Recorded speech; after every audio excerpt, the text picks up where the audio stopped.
DGP ஆஃபீஸில் ஒரு complaint கொடுத்துருந்தாங்க. பர்மிஷன் கேட்டு விஜய் அது கரூருக்கு ஷிஃப்ட் பண்ணி ப்ரோட்டோகால் தான் நீங்கள் அங்கே கேட்டு.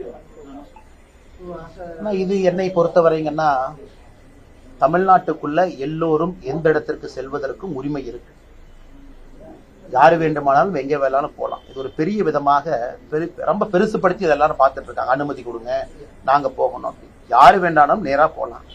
ஒரு இன்ஃபர்மேஷன் கொடுத்துட்டு தொண்டர்கள்ட்ட சொல்லிட்டு நேரடியா இந்தந்த இடத்துக்கு போறேன்னு சொல்லிட்டு போகலாம். அதனால் என்னை பொறுத்தவரை ஒரு டிஜிபி அலுவலகத்துல பாதுகாப்பு கேட்க வேண்டிய அவசியம் தமிழ்நாட்டுல இல்லைன்னு நான் பாக்குறேன். ஏன்னா தமிழ்நாட்டை விட்டு கொடுக்க முடியாதுங்களா, நம்முடைய தாய் திருநாட்டை எப்போதும் விட்டு கொடுக்க முடியாது.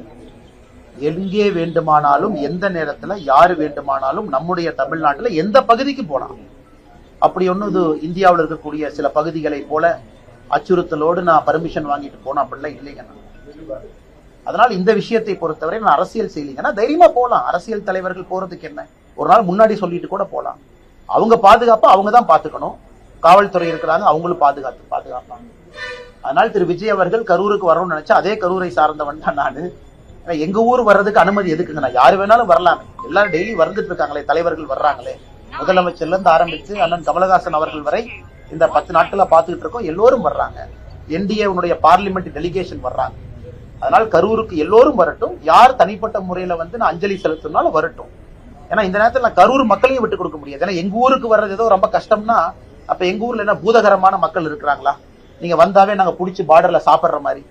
அதனால் தயவு செஞ்சு எங்க ஊருக்கு வாங்க. யாரை பார்க்க வேண்டும் என்று நினைக்கின்றீர்களோ அந்த மக்களை பாருங்க. ரொம்ப அன்பானவர்கள். தவறு நடந்திருக்கலாம், ஒரு ஸ்டாம்பிங் நடந்திருக்கலாம். அதற்கான காரணம் யாரு, அதை நடவடிக்கை எடுப்பாங்க. அதுக்காக கரூருக்குள்ள போறதே ஒரு அச்சுறுத்தல் அப்படிங்கிற மாதிரி ஒரு விஷயத்தை நாம் ஏற்படுத்த வேண்டாம். அது கரூரில் இருக்கக்கூடிய மக்களுக்கும் கரூரை பற்றியும் தவறான ஒரு எண்ணம் வெளியே வரும். அது வேண்டாம் என்று நினைக்கிறேன்.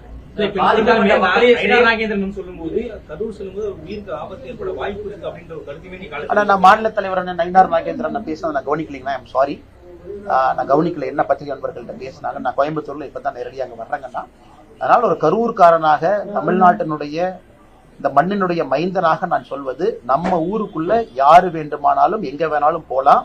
புதுசா நாம் ஒரு குவாலிட்டி ஆரம்பிக்க வேண்டாம். இங்க போறதுக்கு பயமா இருக்கு, அங்க போறதுக்கு பயமா இருக்கு, அச்சுறுத்தல் இருக்குன்னு நம்முடைய தமிழ்நாட்டை நாமளே தாழ்த்தி கீழே கொண்டு போற மாதிரி ஆயிரும். அதே நேரத்தில் நான் மாநில தலைவர் அவர்கள் சொன்னதை பார்க்கல, அவங்க வேற ஏதாச்சும் காரணத்துல சொல்லியிருக்கலாம். அதனால தயவு செஞ்சு என்னுடைய பேச்சு யாரும் திருப்பி ட்விஸ்ட் பண்ணி பார்க்க வேண்டாங்கன்னா, கரூர் பாதுகாப்பான ஊர். தயவு செஞ்சு வாங்க, மக்களை பாருங்க. அஞ்சலி செலுத்துவதற்கு யார் வேண்டுமானாலும் பாருங்க. அதே மாதிரி பாதிக்கப்பட்ட மக்களும் சரி, உயிரிழந்த அவருடைய குடும்பத்தினரையும் தனியார் மண்டபத்துல தான் பாக்குறதுக்கு தாவேக்கால பிளான் பண்ணிக்கிறதா சொல்லியிருக்காங்க. ஆனா எனக்கு அதை பத்தி ஐடியா இல்ல.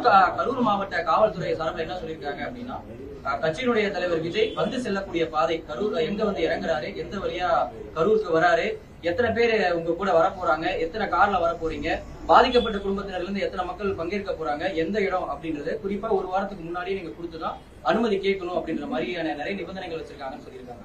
அண்ணே, கரூர் மாவட்டத்துக்குள்ள ஒரு 36 குடும்பங்கள் இருக்கிறாங்க பாதிக்கப்பட்டவர்கள். இந்த விஷயத்துல கொஞ்சம் பேர் காங்கேயத்துல இருக்கிறாங்க, கொஞ்சம் பேர் தாராபுரம், ஒட்டஞ்சத்திரம். இறந்து போன 41 பேர் குடும்பம் பார்த்தீங்கன்னா அல்ல கரூர் நகரத்துக்குள்ள 80% இருக்கிறாங்க. வெளியே கொஞ்சம் போகணும், 20 கிலோமீட்டர் தொலைவில் எல்லாமே இருக்கிறாங்க. அதனால எனக்கு தெரியவில்லை காவல்துறையும் இது எதுக்கு இவ்வளவு இது பண்றாங்க அப்படின்னு. யார் வேண்டாமாலும் வரலாம். மக்கள் வெளியே இருக்கிறாங்க, கிராமத்தில் இருக்கிறாங்க, நகரத்துக்குள்ள எல்லாமே இருக்கிறாங்க. வருகின்ற பொழுது அவங்க போற பாதை தெரியும். யார் வீட்டுக்கு வேணாலும் போட்டும்.